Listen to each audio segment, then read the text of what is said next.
Alamogordo, New Mexico. A small town, about 30,000 people, but it seems to attract more than its fair share of strange occurrences. It's right around the corner from where they tested the first atomic bomb. It's also the gravesite of Ham, the first chimpanzee and really the first American to go into space. And it's the place where this guy broke the land speed record in a rocket sled, which is cool, but also kind of strange. Despite all of this, the thing that Alamogordo is best known for is its landfill, the dump. Because supposedly, that's where Atari buried E.T., the worst video game of all time.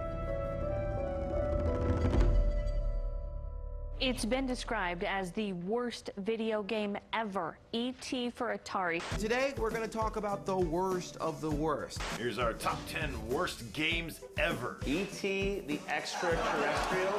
Now here's the thing about E.T., it's widely regarded as the worst video game of all time.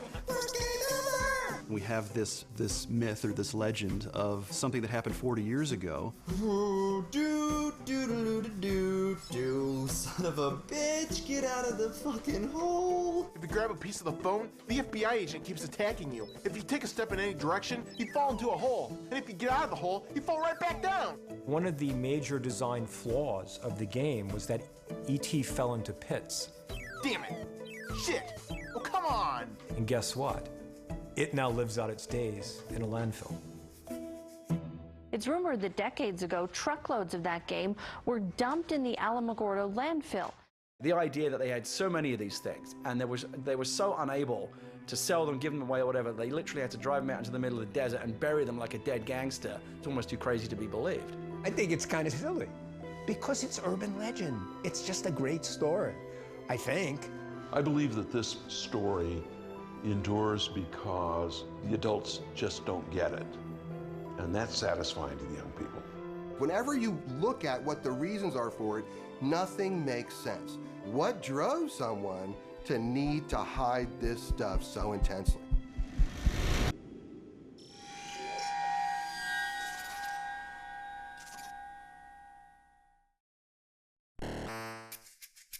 When I was 5 years old, Pong came out, and my dad got it for me and my brother and sister.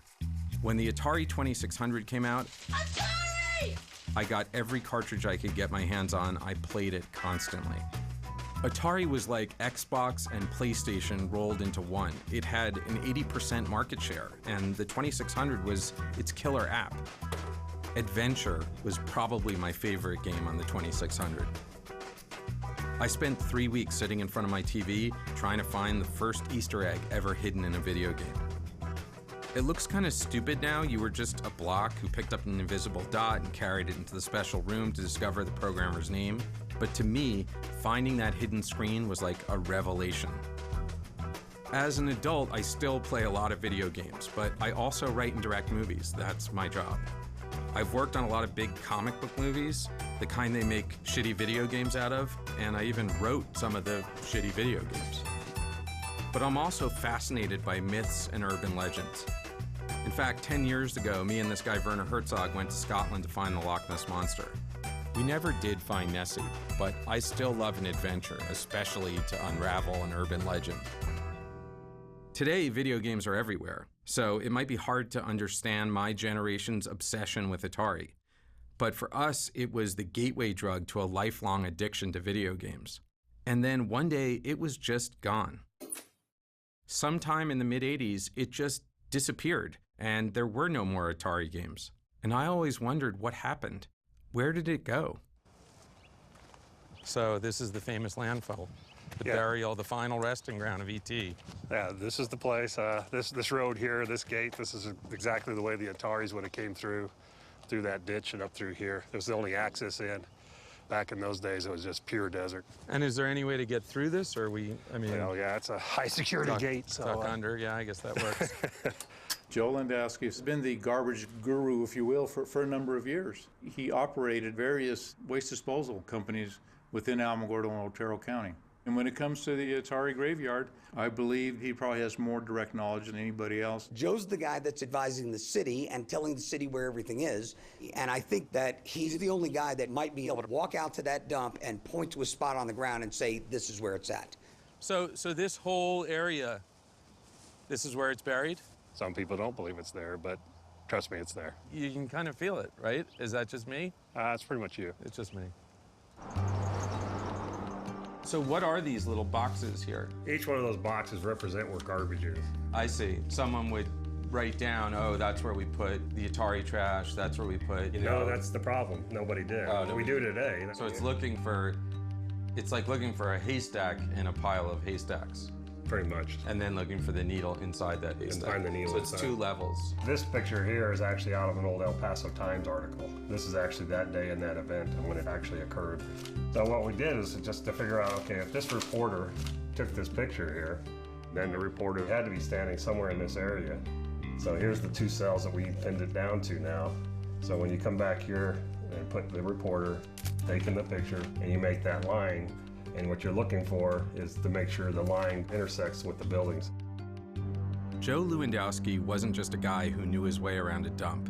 He was also an amateur archaeologist, kind of like Indiana Jones, but without the gun or the whip. See, the newspaper photo was like the medallion, and Joe had used it to construct his own version of the Staff of Ra, and that pinpointed the location of the Atari dump, which is exactly how Indy would have done it. Joe was clearly obsessed. He believed in the legend. He'd spent over 3 years constructing a plan to dig up the landfill and prove it to the world. But he wasn't a gamer. He wasn't trying to find out why.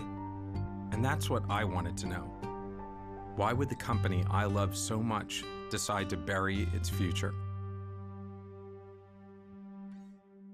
The whole E.T. story is a very small part of the Atari story. Let me go back a step and explain how Atari started out. The video game came because of a convergence of me working in amusement park summers while pursuing an engineering degree at the University of Utah. I knew the economics of the coin-operated game business. They made a lot of money.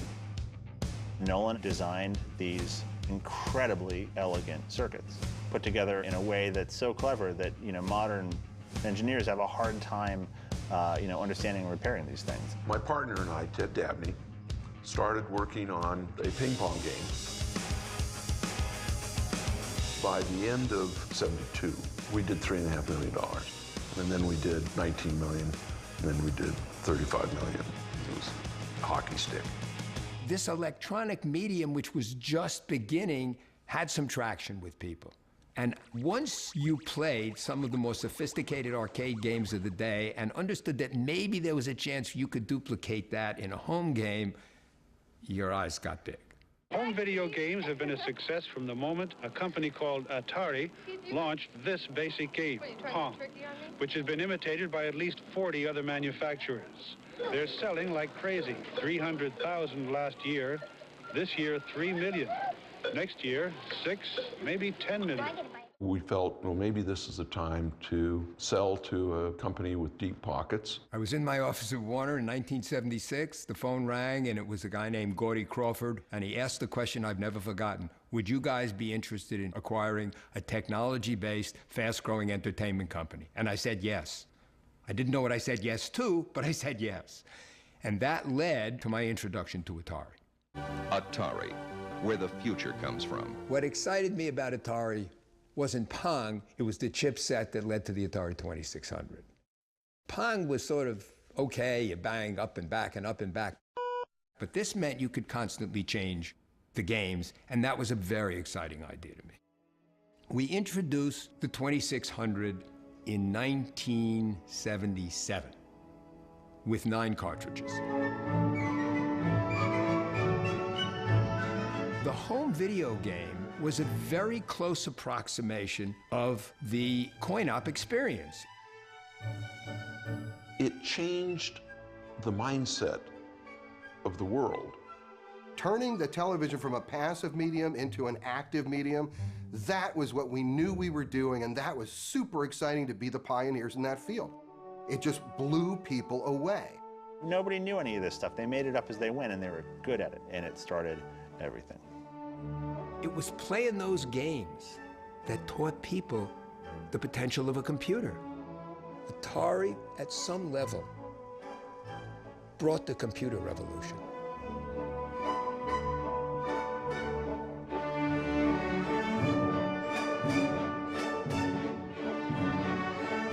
They started experimentally hiring smart kids with this idea that maybe they could come up with other stuff to do. And they inadvertently were trying to create the job of game designer. Microprocessor real-time control programming is just where it's at. So there's two kinds of things you could typically do with that in the early 1980s. You can do missile guidance systems, or like we say, kill people for 12 cents a head. Or you can make video games, which I thought was a much better application for the whole thing. What went on at Atari from the very beginning was basically that the engineers are going to drive this company, because they weren't just engineers, they were creative guys. They're like musicians or movie directors. They're artists. Through luck or providence or both, they ended up with this department of game designers that became this dream team at Atari. These guys who made all of these classics, Tempest and Asteroids and Centipede and Gauntlet and, you know, think of a game. The culture was these guys do what they want to do. One day I was standing at the men's room at a urinal and I looked down and I saw a pair of bare feet next to me. And I looked, and here is a guy wearing a pair of shorts and nothing else.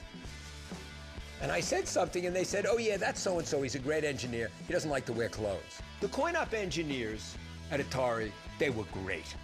And on the consumer side, Howard was one of the best programmers. He was one of the best of those engineers.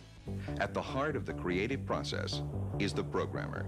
I try and create basically a sensory experience that evokes a certain feeling in the user. I mean, I tend to program from a concept.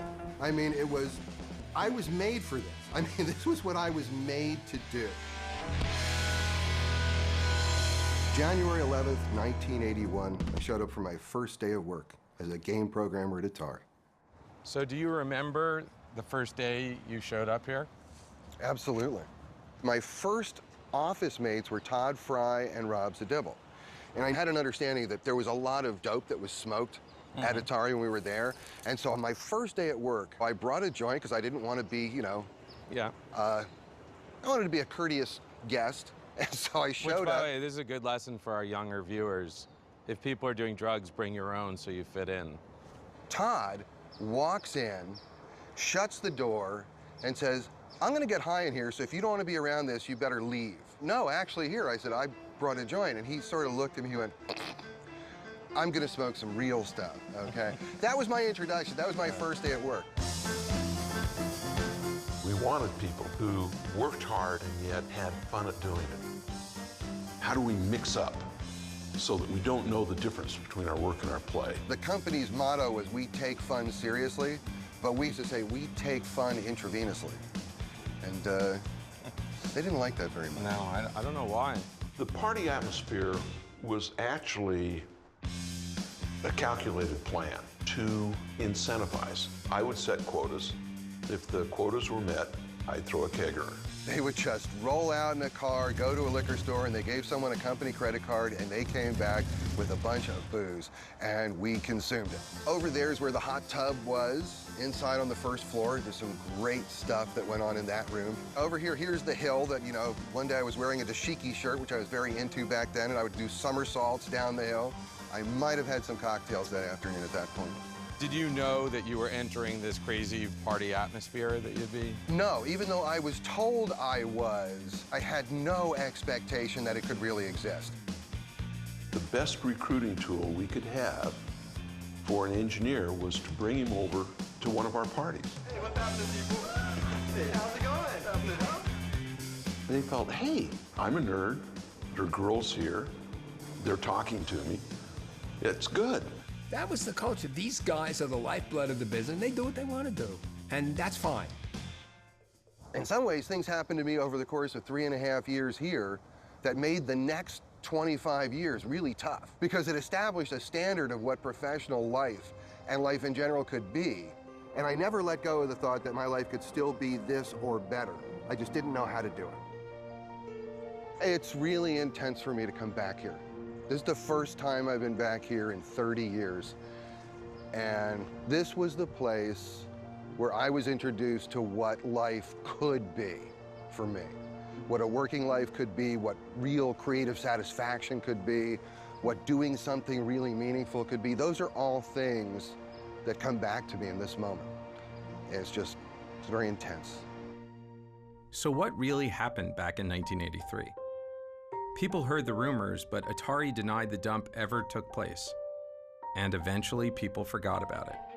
But with the growth of the internet and all of its best and worst lists, E.T. and its burial went from small-town gossip to full-blown urban legend. By the mid-90s, videos began to appear online that seemed to suggest that anyone with a shovel could go out in the desert and dig up the buried games. That's what I thought too, but it wasn't close to that easy. Joe had spent years researching the burial. If his information was correct, the games were not only deep underground, they were covered with concrete.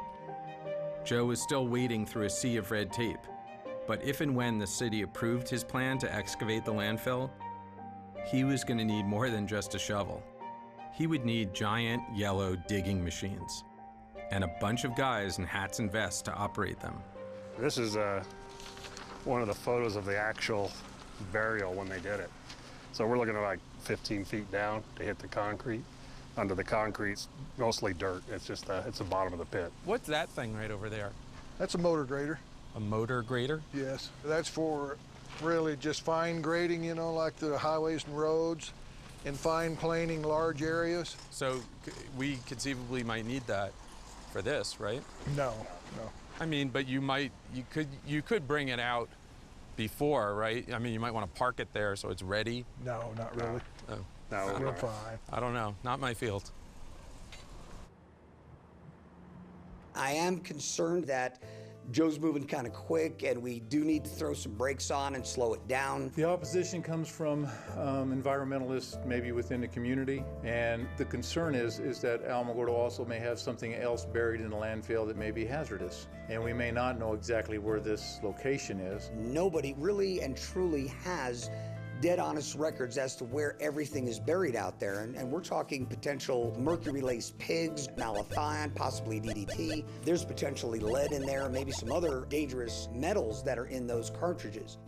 I don't want to be in an area where we might crack open a sealed tomb, so to speak, of these hogs where mercury gas comes out. So I don't want the Stephen King novel of we hit the wrong spot and all of a sudden we are evacuating Alamogordo. That is unacceptable to me. If there's a problem that the New Mexico Environmental Department perceives, we're not going to be able to proceed. Until I'm satisfied it's safe, it's not going to happen, at least within my power. You know, there's only so much power that I have.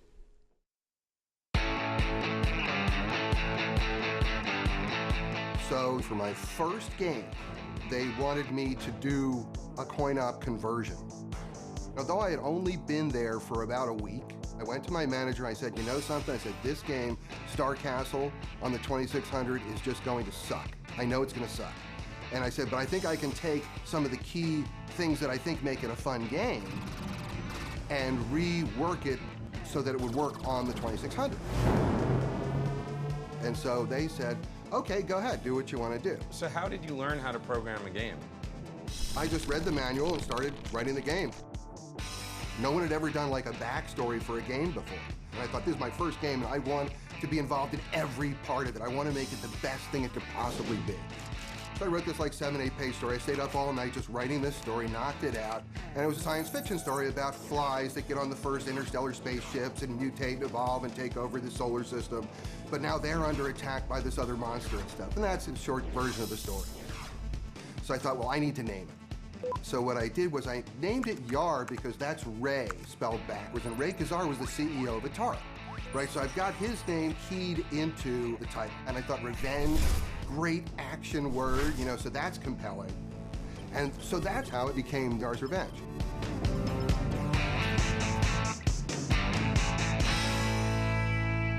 When Yars' Revenge came out, it was a hit. It was huge. Games that could look like Yars' Revenge looked, that could draw that kind of stuff, were like magical. Even though Yars' Revenge might look primitive, you know, it looks like the superconducting super collider compared to a lot of the games that were out there at the time. I remember the first time I put the cartridge and I was like, what is this? It really is a very innovative shooter of that era.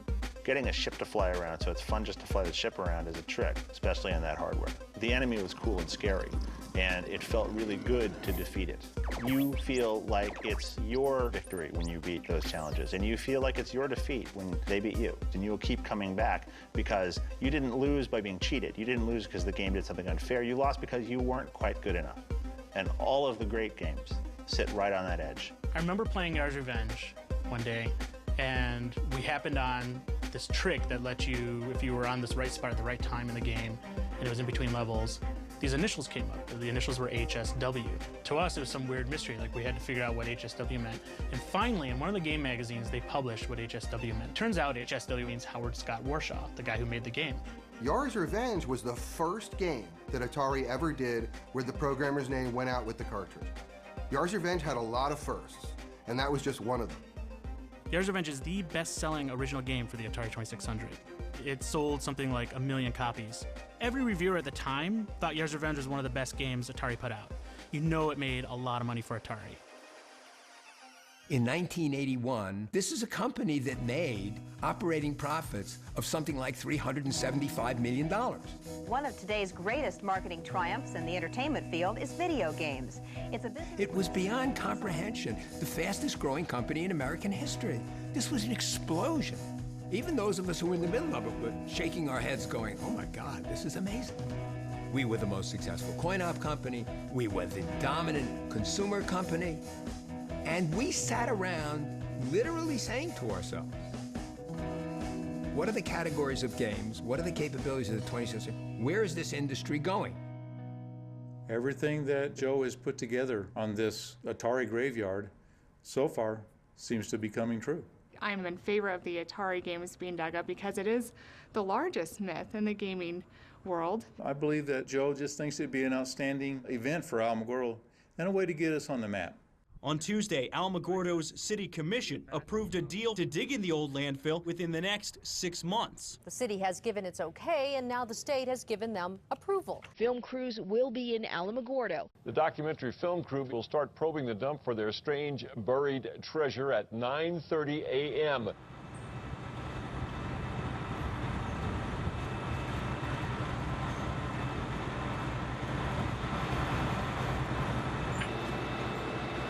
So this is an impressive looking machine out here. What the hell is it doing? What this drilling rig does goes down, straight down, takes out core samples and brings up whatever's in the ground. We've narrowed it down from 300 acres down to about 5 to 10 acres. And so what we're doing now is trying to get it even closer. Because we're looking for things like somebody's mail, you know, the postmarks, newspapers, things like that, looking for dates. Because we're looking for September of '83.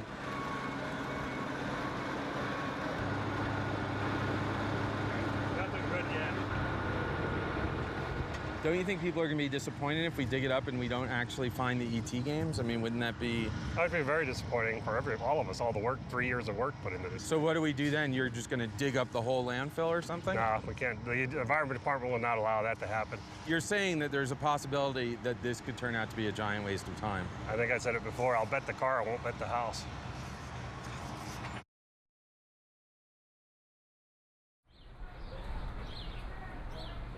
Most everybody, at least in the Western world, has played a video game of some kind. They've gone to an arcade. They know the Atari brand. They certainly know E.T. And so I think there's a universal curiosity about this game. You know, something did happen those couple of nights in 1983 that I think it merits serious investigation. So why did I decide to go to Alamogordo? I'm very much interested in the impact that a particular game or an industry has made within a cultural and social context. What's striking about the Atari ET game in the Alamogordo landfill is that they're there and not in museums. I think this is what excites many people who keep this narrative alive, is they want to get these items. They want visible proof. They want some kind of tangible evidence that that dump did take place. I've been professionally making games since about '94, but more than that, I'm somebody who's been chiefly doing a lot of historical work with video games, trying to preserve video games and get people to understand that video games are more like art. And so I've been doing a lot of video game preservation and education. I always thought one day I'm going to go over there and I'm going to see finally once and for all, like, where it's buried. I almost don't even really need to know what's in it. I almost want to keep that mystery alive. To me, under that landfill is actually the burial site of an entire industry, because what affected Atari at the time affected everyone. And everything that I thought was going to go on forever stopped. And it stopped almost at that same moment that whatever's there was buried. So for me, I want to find out what is there. It's like opening the Ark of the Covenant. It's like, you kind of want to look, but is my face going to melt off? I don't know. I have told my wife that I will be going to New Mexico.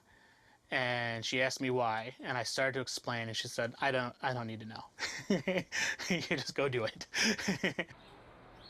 You want it Ernest on screen? Whatever. Ernest is my fancy writer name. Ernie is what everybody calls me. All right, so we'll use your writer's name. How would you describe yourself? Screenwriter, novelist, gentleman adventurer. The thing about having an Atari for me was it was a simulator. Like, I could simulate being Indiana Jones or simulate being E.T.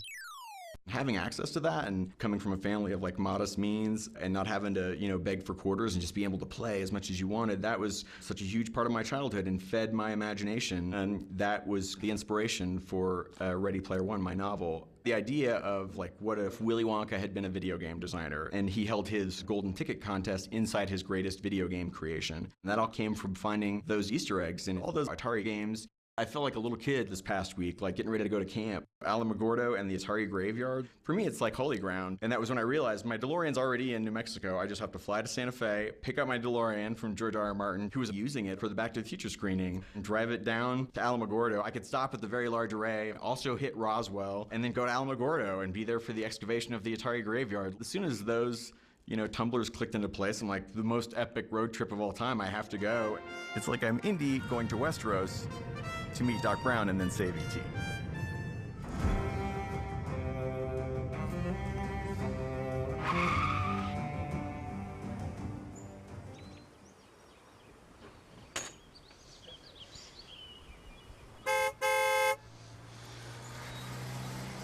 Boom. Have a great drive and a great time in George, thank you so much. I appreciate it, man. My pleasure.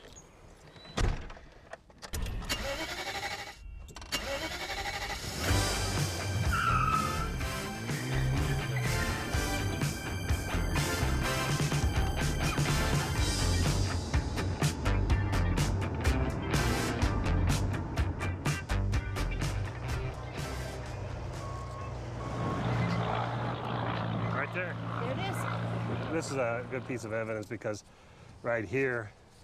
Is that the date right there? Right there. You got Sunday, October 2nd, 1983 right there. That's good, right? Yeah, Atari was from the 23rd to the 29th of September. So this is like a week later. Well, it's not even a week. It's like 2 or 3 days later. Well, I'm not that good at math. The Ataris would have been on the bottom, then garbage from the following weeks would have been piled on top. Right. So where are the games? This is the following week. In here? No games yet. No Atari stuff at all? No, not yet. Not yet. Okay. I love the challenges. I love the mystery. I love the especially when people say they'll never be found or they're not there. That just makes the challenge even better. I put 3 to 4 years of this research, planning, the politics, the environment department. I mean, many, many, many things to get to this point. Yeah, now it's very important that we find them.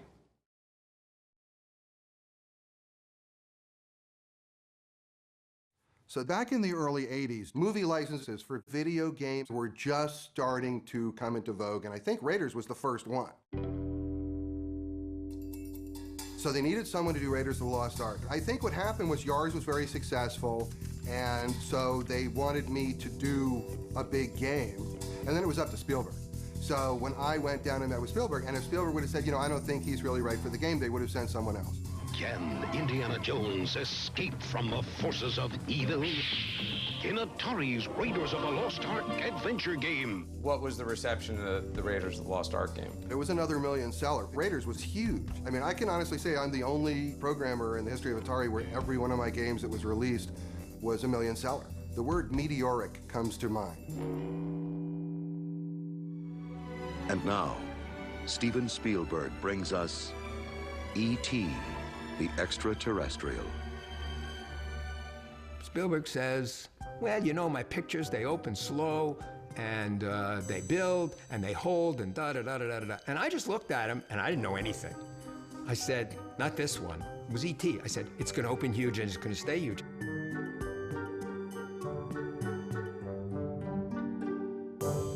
Okay, the movie comes out, it's a huge hit, and we want to do the cartridge of it, okay? You know, every time you try to take some kind of a property and move it into another medium for a pure profit motive, you get trouble. Specifically, with respect to games, you know, it's like, oh, you know, like, let's go see if we can exploit this movie as a game. You know, maybe we could make extra money out of a profitable franchise. Now, there was a negotiation going on between the Atari people and the people at Universal about what we're going to pay. And Steve Ross, who was the CEO of Warner, got in, and for whatever the reasons, he agrees to a deal that is so off the chart, nobody believes it. But he does it. It was $20 to $30 million. It was some crazy number. Steve Ross basically was trying to woo Steven Spielberg to come to work for Warner because he recognized that Spielberg was a genius. And that all plays into this story. Well, we acquired the rights to E.T., and we had to have the game out for Christmas. And that's a problem. One afternoon, I'm sitting in my office, and a call comes in, and it's Ray Kazar, and he's calling from Monterey. So I take a call, and Ray Kazar comes on the phone, and he says, Howard, can you do E.T. in 5 weeks? And I said, yes, I can. And he goes, okay, in 2 days, I want you to be at San Jose Executive Airport. There'll be a Learjet waiting for you. Be on that jet. Be ready to propose the game to Spielberg.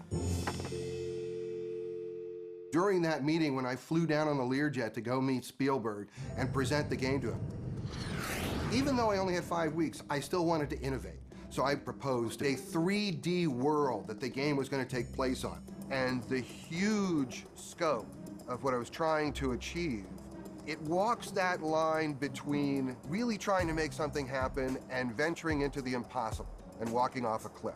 The emotionality of the game was supposed to come out through the interaction of the characters. You have the FBI agent who's interested in what you have. That's why the FBI agent just steals stuff that you were holding. You have the scientist who's interested in who you are. The scientist actually carries you back to the city because they want to study you. And Elliot comes in to save you. There's times where you can call Elliot and he will help you out. And so those are the kind of things that I had that I thought created possibly some sentiment.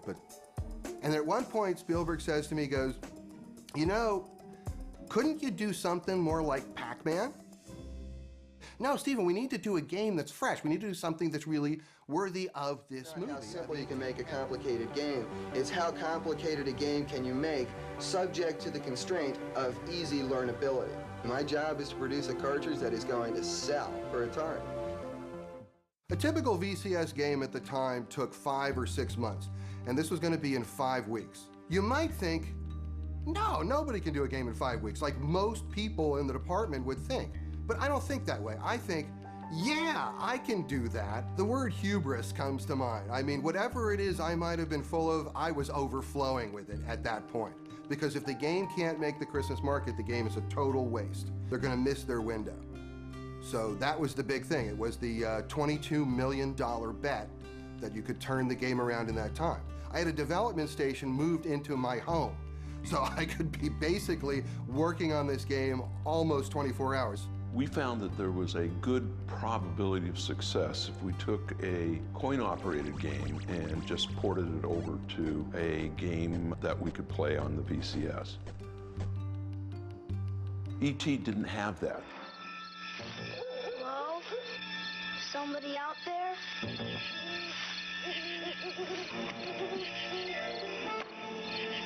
E.T.?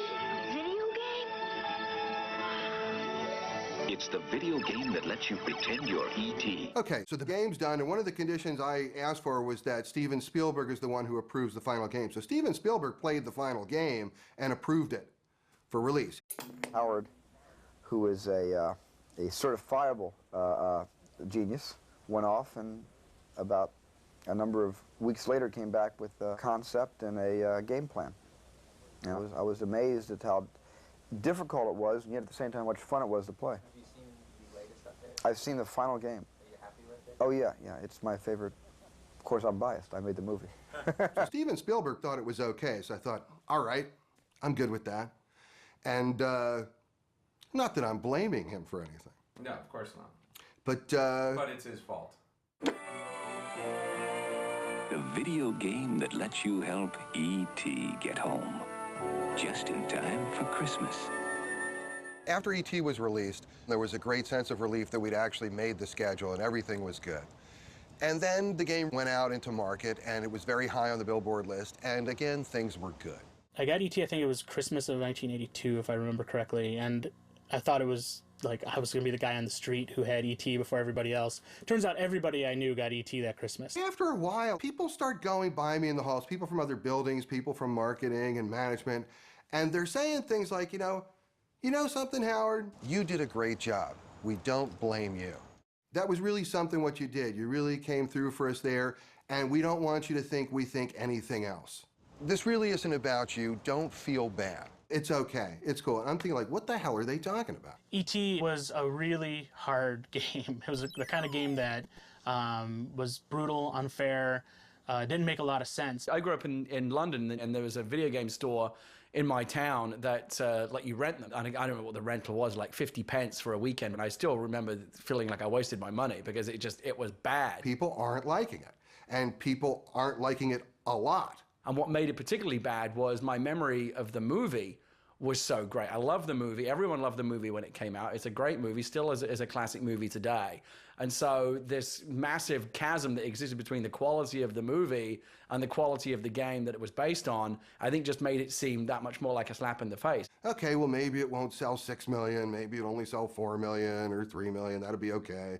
And then there's like returns. People are returning the game. They made too many. How many they made, I don't even know. They made like 4 million cartridges. That means there could be millions of carts coming back.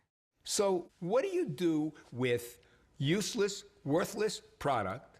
How do you get rid of it? Bury it. That's a pretty good answer. Well, career change is not anything new for me. I've been through a number of different careers.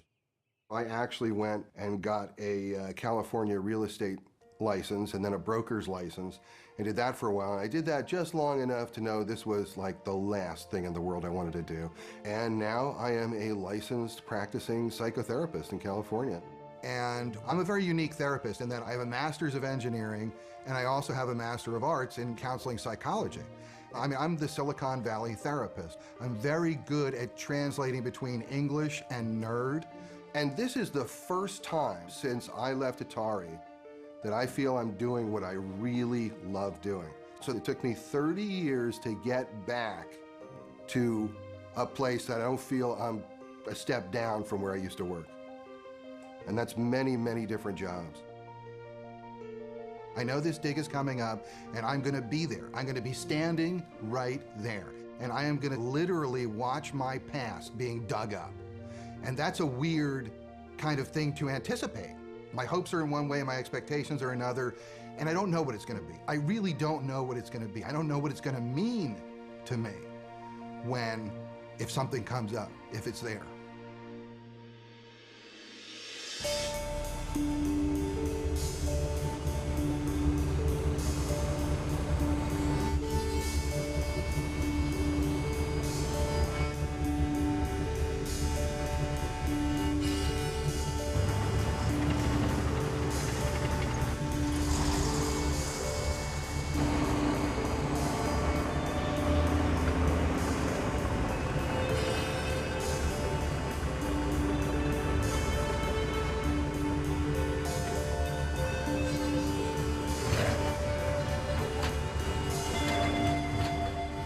Part of punk archaeology is that sense of community and the fact that we're helping each other out to address the issues that we're interested in. And most of the time we're doing it on a volunteer basis. It's going to be interesting to see how they decide to excavate in order to clear a better area, so that we can get at more of the content that we need. One of the people down there did confirm finding a Donnie and Marie poster. Yeah, which is awesome.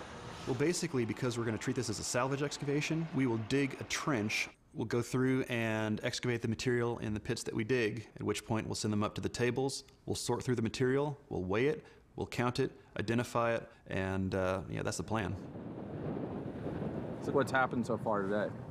Basically, we've started digging on the hole, and the trucks have already started going through the train. So just so people understand, and probably right now I'm cutting to an awesome diagram of this.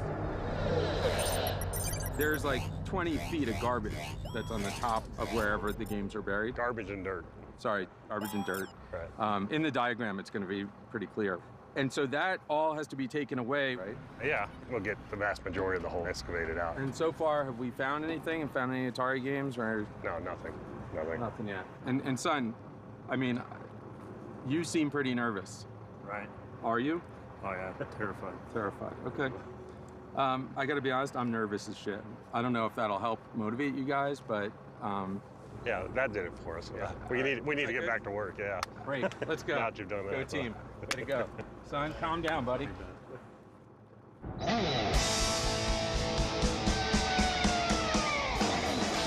People say nerd or geek, I say enthusiast. I love things and I love people who love things. Like, if you just spend all your time focusing on all of the amazing like art and entertainment that's being made, there's so much of it happening now you can't even take it all in. It's like The Dig. When I tell people, like the right kind of people about it, they're like, I can't believe that's finally happening and that you're gonna get to be there. You know, I get, look, goosebumps talking about it.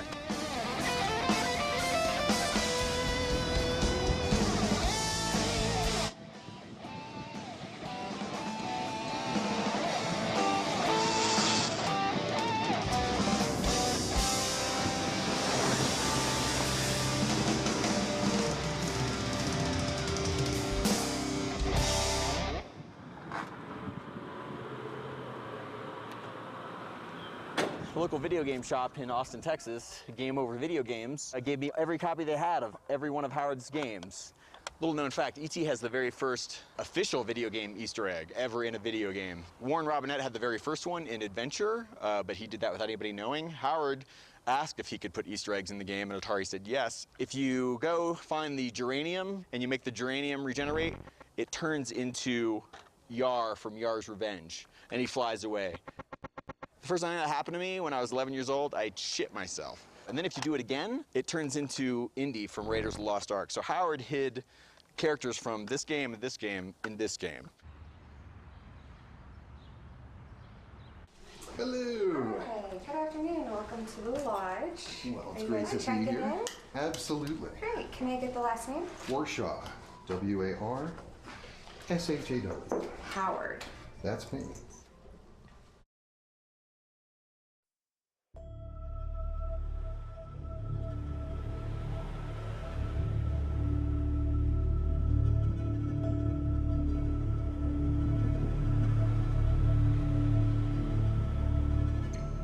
So it's the day of the actual dig, and my wife and I are in a van on our way to the landfill. It was a strange feeling. I mean, I was like nervous, and I didn't really understand why, but I just had this sense, just like a tingly thing, that something is going on here today. And as we pull into the landfill, there are already people there. And then there's more people, and we go on, and there's more people, and it just keeps going and going.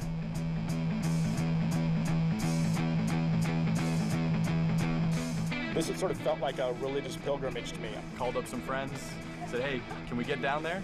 And I asked my brother-in-law if he wanted to go. Heck, let's do it. Let's check it out. And my wife said, whatever.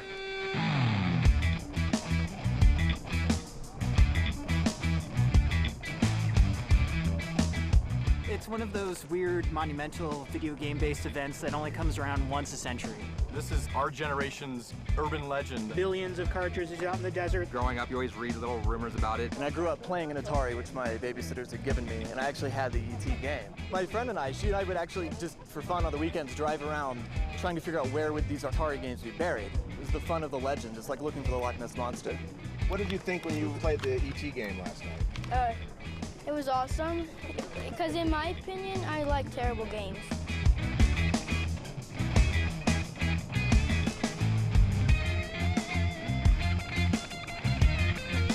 To come back and relive the feeling I got off those games is something I couldn't pass up. I just want to know about the urban myth, see if it's really buried out here. I just came out here to be part of video game history. Had to see whether it's true or not. You have to be a special kind of nerd to be able to want to drive 28 hours for a video game. The myth that E.T. the video game for the Atari 2600 was the worst video game of all time, it would be so great to debunk that because it's just not true. And also to redeem Howard Scott Warshaw because he's an amazing video game designer and his game was great. Cool car. Yeah, I like that. E.T.'s in there. This morning, coming to a dump in a small town in New Mexico, there were people lined up waiting to get in. What's the last time you saw a line of people waiting to get into a dump? It totally took me by surprise, but in a delightful way. You never go to a dump unless you're throwing something away, and here we are trying to find treasure, buried treasure. I think they'll find something. The cartridges had to go somewhere. Why not here? There is a lot of open space. Great place to dump 1 million cartridges. There is a definite possibility that there is games. This is archaeology for the time I grew up. So the nostalgia for anything that came out of that era is pretty high.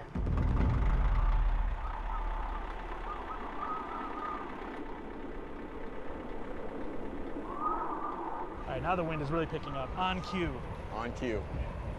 The weather here in Alamogordo is awesome. If you like sandstorms and an impending doom-filled cloud of white. Whoa. Oh, this is getting brutal. Yeah. Sorry, this is brutal. It's getting very windy. Basically what's happening is the white sands are blowing in from white sands and covering everything, and it's really shitty. They're saying this is like a historic wind. Really? Today, that's what somebody told us. Yeah. To think that we're in the middle of a sandstorm, really, this is what's going on. And for me, it was almost like the big sandstorm right at the opening of Close Encounters. The people wearing the goggles and the bandanas, everybody's like gathered around because they found something and they can't believe what they found. Oh, wait a burst! This is Tony Johnson from Denver, Colorado, who ran up to me in my DeLorean. He's like, I found something. And Tony is gonna go down in history because he found the first evidence of Atari hardware. Whoa, that's Right pretty there. huge. Right there it is, my man. Ladies and gentlemen, we have an announcement. So Tony, tell us what you just found. An Atari 2600 joystick tower. So Tony, where did you find it? Walking to the bathroom. So is a surface find? Surface find. Okay. Yeah, like we know what a surface find is, right? Well, surface find is something, you're walking around, you're looking down on the ground, you see something interesting, you pick it up. It's totally out of archaeological context. What are the odds that like blew out of the hole? I actually think that's pretty good. I mean, the wind is blowing fiercely in that direction. The stuff's coming out of the bucket. We've been finding a lot of interesting things that date from around that time. Anything from Atari? Nothing from Atari yet. How can you authenticate this? Can you carbon date it? No, it's much too recent for that. There are really two things that we could be dealing with when taking a look at these cartridges if they're actually there. First thing is that they just loaded the trucks with these cartridges and then they dumped them. And that's the best possible scenario because you can pull them out and I bet you most of them will be playable. They've just been in there for, since 1983. Trash bags, Stroh's beer cans, wood, tons of wood. We're right about where we need to be, but there's still no Atari detritus at all. We've been here for a while already. It's tedious, the wind's horrible. We're wondering if they're gonna find anything or not. It's like a nylon cord and a big red wrapper. I don't think there's anything in that hole except rattlesnakes and scorpions. If it's buried, it's probably for a reason. It should stay buried.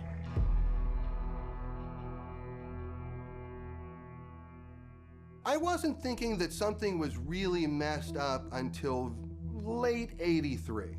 To me, Atari was never going to go away. It was this thing that was just part of my life, and the thought that there could ever be a day where there was no Atari, or no Atari 2600, never crossed my mind. E.T. comes out, and E.T. is not so great, and somewhere toward the end of the year, I'm starting to wonder, are we making our numbers? Which leads to one of the worst nights of my life. On December 7th, 1982, I get a call from Dennis Groth, who was the CFO of Atari, and he says, Manny, here's the new budget. And it's a huge shortfall from what we had been told.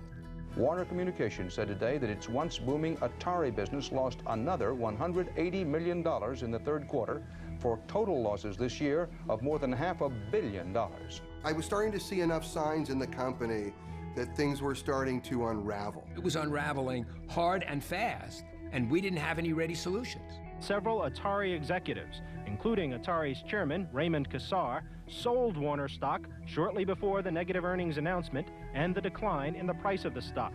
Kassar denies any wrongdoing or impropriety, but a number of stockholders have sued Warner. So they got rid of Ray Kassar and they brought in a guy from Philip Morris, and when he came in, Atari had 10,000 employees, and within about 4 months or 5 months, Atari had 2,000 employees. I really got that we had lost 80% of our staff. In the short run, the market is frequently irrational. In the longer run, hopefully it's rational.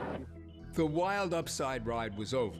I did not understand the extent of the downside ride that was coming. This is slipping away. The train is derailing. It's not going to keep riding, and what am I going to do next? It was a big emotional blow.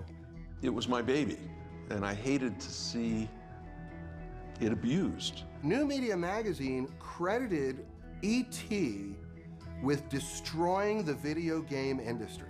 That's interesting. I think that's really interesting that I could be single-handedly responsible for toppling a billion-dollar industry. E.T. comes out, the industry dies, Howard's associated with that, and I think that's affected his career and what people will remember him for, and that's pretty bad. The fact that a guy's career got destroyed because he did E.T., given the circumstances surrounding doing E.T., it's completely unfair. I mean, it's sad. It's really sad. There's this video game Walk of Fame. There's also this show called DICE where they give out Lifetime Achievement Awards. Howard's not in that. He's not put in that same group. They kind of keep him out of all these things, and it's kind of a shame. The day I left Atari, when things really fell apart and it was over and I'm literally carrying my garbage out to my car to leave for the last time, that was a very depressing moment for me, because I felt I was losing the most important thing in my life. And I also knew it was so unreal that I'd never be able to recreate it. The burial in Alamogordo is basically Atari's funeral. The burial of those cartridges represents the burial of that beautiful era. And that may be what's interesting about it. I don't know. I mean, that's a whole psychology I'm not going to go near. But it may be because it is about the death of Atari. That's what it is. We can't control how the past returns to us. We may get something that no longer resembles an ET cartridge. We may get something monstrous, something twisted, something decayed. We may not even know what we're looking at if we unearth Atari's ET. Part of me feels that when you finally crack open this place and you start to look, it's going to be a lot like the Ark of the Covenant. It's just going to be a bunch of sand. But another part of me hopes that what's found there is going to lead to a lot more understanding and a lot more discovery about what really happened. Shit, you see what I see? What's his name? Joe! Joe! What's that? What is that right there? They want me to come in? Let's go.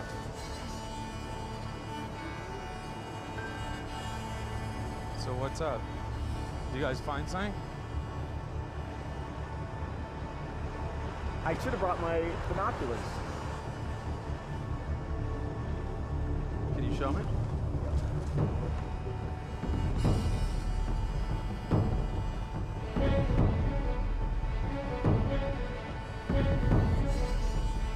They're bringing some stuff over to the archaeologist table right now. Let's see what's going on. Can everybody hear me? We found something. The archaeologists have confirmed it's from 1983, 28 feet down. It's E.T. the video game, intact in its box.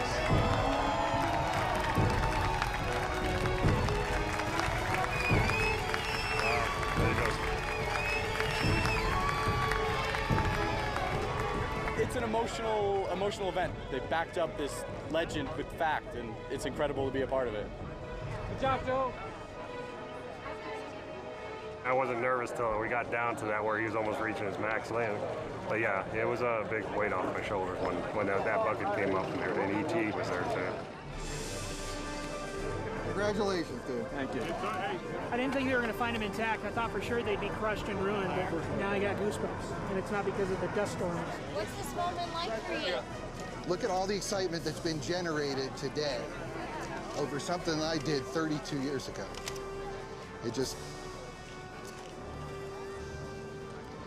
It's an immensely personal thing. What it took to make these games was a lot. And this one was done in 5 weeks. That was one of the hardest 5 weeks of my life. So I need a little moment. And I'm just so excited to be here.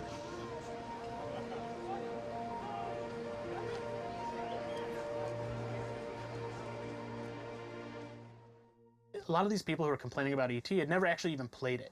And ever since then, I would talk to people and they would talk about E.T. and I'm like, well, have you ever played the game? And it would come out that they didn't. They would just kind of continue this myth of the game being really horrible. It is a good game. It wasn't the worst that Atari had to offer. There were, like, I remember getting a game called Firefly. That is the worst game for Atari. That's what everybody should be focusing their efforts on, not E.T. Let me be clear, the worst game ever made was obviously Trespasser. So I just want to be clear with that. With the shitload of just horrible, poorly made, cranked out Atari games, to call E.T. the worst one is just shameful. In contemporary game culture, we like trashing games. I don't mean putting them in landfills, but verbally, trashing game design. It's become fashionable to sort of regard E.T. as the worst video game of all time. In fact, it makes everybody's list as the #1. And I'm going to go out on a complete limb here and say, and maybe people will attack me for this, but I'd rather play Atari's E.T. than any Call of Duty. You know, in context, given the time and the situation that Howard had to live in to program that game, it really is an astonishing masterwork. If he made an amazing fucking game that's a whole self-contained world in 5 weeks, that's even more impressive. I don't know any human being who could have turned E.T. in the time frames involved into a really successful game. He should be applauded for being able to have done anything in the time that was allotted. The scorn should be heaped upon those who thought that it was even rational to try to build a cartridge in a month and a half. The analogy that people always use for these first-timers, for people who try something first, is the first penguin analogy, where the first penguin who jumps down the hole through the ice is the one who invariably gets eaten by the seal. But if there wasn't a first penguin, then the penguins would be going down through the ice. So, sucks to be the first penguin, but somebody's got to do it.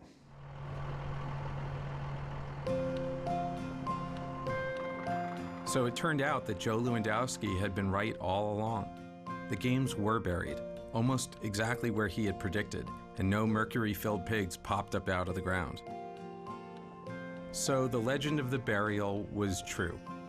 Or was it? When the archaeologists cataloged all the games, there were a bunch of ET cartridges, but nowhere near the millions that were such a big part of the legend. In fact, E.T. made up about 10% of the total games found. The rest included some of the best games ever made: Defender and Centipede and Yar's Revenge. There was even one copy of Adventure, which I snagged. The burial wasn't a cover-up or done out of shame. It was a warehouse dump done by a company in financial distress. At the time, the Alamogordo landfill was just the most practical solution. E.T. wasn't buried because it was the worst game ever. People called it the worst game ever because it had been buried. And as a result, it got blamed for destroying an entire industry. The game and its creator had taken the rap for a crime they didn't commit. The notion that E.T. caused the demise of Atari is simply stupid. It's just stupid. Atari committed suicide. It was not homicide. And it wasn't the E.T. cartridge. It was a concomitant effect of a lot of missteps in technology, in deployment, in marketing. So people say E.T. destroyed the video game industry, and I'm sure I've heard that before, but it's just really funny. No, the behavior pattern that created the conditions for the E.T. failure is what destroyed the video game industry. The cause of the fall was Atari trying to sell yet another 10 million Atari 2600s into a market that was saturated. E.T. didn't destroy Atari. It wasn't good, but it didn't destroy Atari. That's one of those things people say. And the reality of life is, if enough people say it, it becomes the truth for people. A simple answer that is clear and precise will always have more power in the world than a complex one that is true.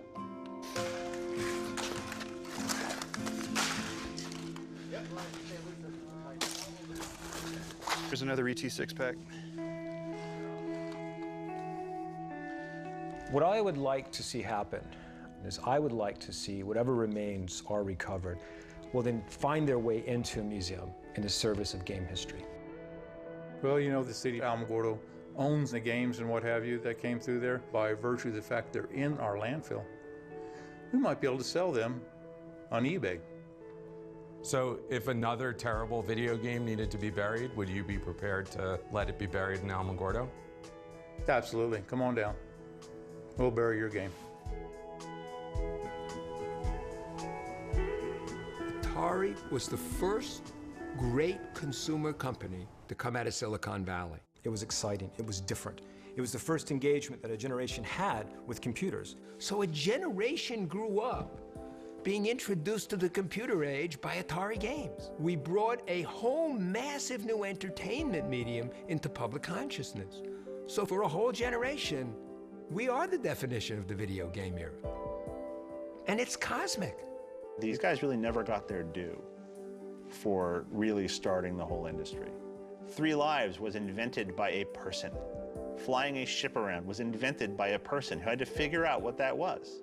And it was so good that it was copied everywhere. And because it was copied everywhere and because it's so ubiquitous, it's impossible to remember why it was so special. I think Atari's legacy is that we started the Silicon Valley ethic of engineers as rock stars. It didn't exist before.